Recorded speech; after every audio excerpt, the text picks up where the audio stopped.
Bonjour mesdames et messieurs, je suis ravi d'être avec vous aujourd'hui pour un nouveau pronostic Notre Quintet Plus qui se déroulera ce dimanche 11 février 2024 sur l'hippodrome de Paris-Vincennes. C'est le Prix de France, la revanche du Prix d'Amérique. Bon voilà, c'est des chevaux d'exception, les meilleurs chevaux du monde sur la vitesse. Le Prix d'Amérique c'était 2700 mètres, là c'est 2100 mètres, départ à l'autostart, 2100 mètres à parcourir sur la grande piste de Vincennes, 400 000 euros d'allocation, ils seront 18 partants, donc le nombre de partants est plein, les deux lignes de l'autostart seront pleines, 9 et 9. Voilà, c'est les meilleurs chevaux du monde, on peut dire, sur la vitesse. Voilà, c'est vraiment, ça va être une course absolument splendide parce que on a le favori qui va être Ida Otiar, le gagnant du Prix d'Amérique. Mais il va avoir des notes, comme on a vu durant le Prix d'Amérique et d'autres courses, qui peuvent venir le chatouiller. Nous allons voir durant cette analyse. On passe tout de suite à mon pronostic. Je l'ai dit, mon favori, c'est le numéro 7, Ida Otiar, gagnant du Prix d'Amérique en 1, 11-6 avec Clément Duval d'Estaing. Pour moi, c'est le meilleur du lot. Il reste sur 7 victoires. Son parcours, c'est ce parcours de 2100 mètres, c'est son parcours de prédilection réellement. C'est vraiment le parcours qu'il apprécie énormément. C'est presque, il est tout le temps à l'arrivée, presque tout le temps il gagne. L'entourage est confiant. Il reste sur 7 victoires, dont plusieurs victoires de groupe 1.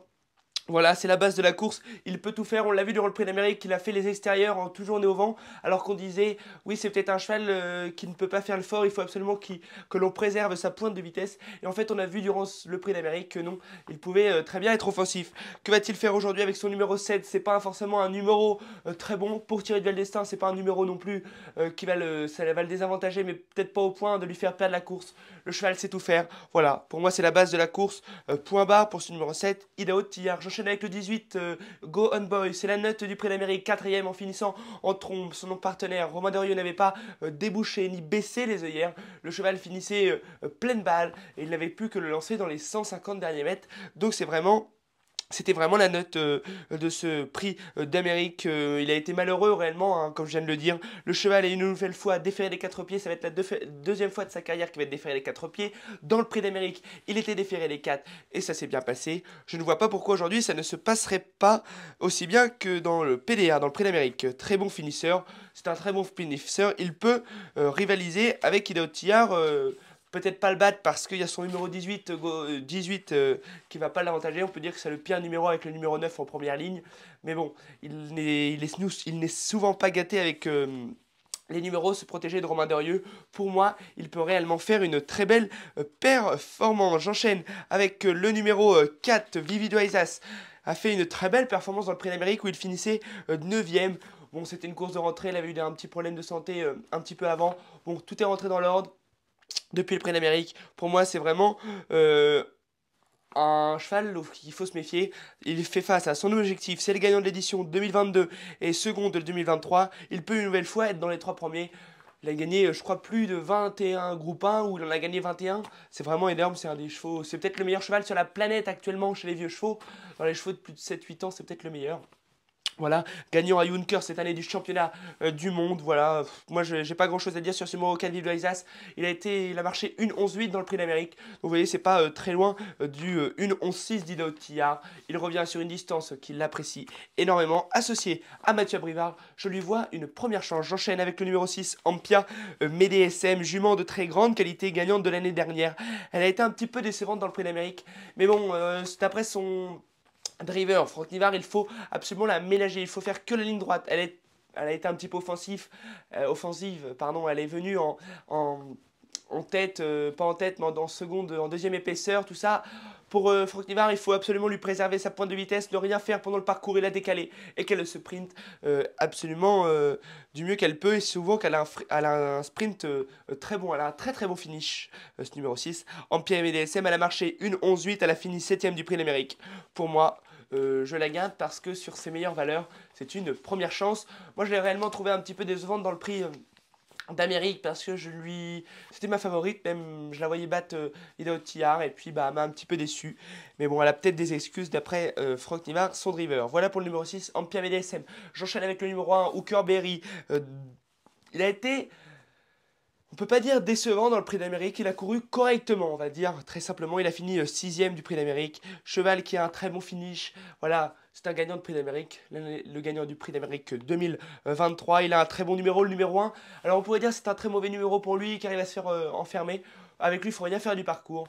S'il a un peu de chance, il peut réaliser un numéro. Pour moi, il peut être dans les 5, voire être dans les 3 premiers s'il a le bon parcours. Mais il faut qu'il me rassure quand même sur le prix d'Amérique parce qu'il ne m'a pas non plus emballé, on va dire. Bon, d'après Jean-Michel Bazir, le cheval revient et peut-être sur la pente ascendante. Peut-être que pour le prix d'Amérique, il en manquait encore un peu, on ne sait pas encore. Je m'en méfie beaucoup de ce numéro 1. Au Berry, j'enchaîne avec le numéro 15, Emeraude de B, jument qui a très bien couru dans le prix d'Amérique. Elle finissait, je crois, 9e. C'était la note de la course. Elle préfère les courtes distances. On a pu le voir, elle a fini 2e du Bourgogne sur la distance. Elle est seconde du critérium de vitesse derrière Vivu Alsace. Elle peut faire quelque chose de très intéressant dans ce prix de France. Voilà, je m'en méfie. Elle sera associée à Romain Bouvier avec qui elle avait fait sa rentrée sur l'hippodrome d'Argentan. Il la retrouve pour moi. Je m'en méfie un petit peu, mais je la vois pas gagner. Mais plutôt pour les places, ça peut largement rentrer dans la combinaison gagnante du quintet. J'enchaîne avec le numéro 2, Olmery. Il fait face à son engagement de l'hiver, a fait sa course dans le prix d'Amérique. Voilà, il a été devant. Bon, il s'est fait battre. Il a fait sa course. C'est plutôt un cheval. Il était déféré des 4 pieds aussi pour la première fois. On sait pas, moi je sais pas comment l'analyser parce que sur sa course du Prix de Belgique où il courait très bien, bon après il a été offensif, c'est peut-être pas la distance qu'il apprécie le mieux.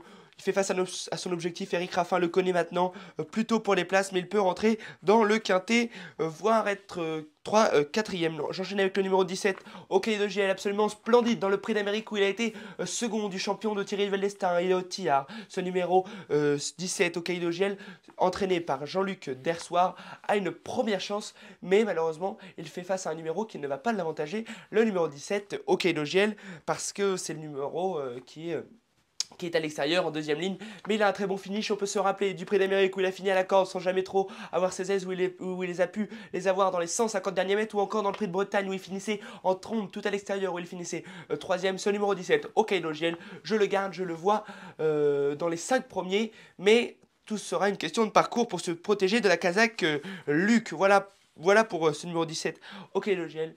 Il faut s'en méfier, il ne faut pas l'éliminer, surtout qu'il a été deuxième du Prix d'Amérique, donc ça fait une base solide. Voilà mon pronostic, voilà mon analyse détaillée. Maintenant, on le fait en chiffres. Le numéro 7, Ida Tillard, devant le numéro 18, Gone Boy, devant le numéro 4, Vivid Isas, devant le numéro 6, Ampia Medesem, devant le numéro 1, Berry, puis le numéro 15, Emeraude de B, le numéro de Olmery devant le numéro 17 au KIDOGL. Voilà mon pronostic de ce prix de France. Je vous dis à bientôt sur le Tour fin et surtout bonne chance à tous. Ça va être une très belle course.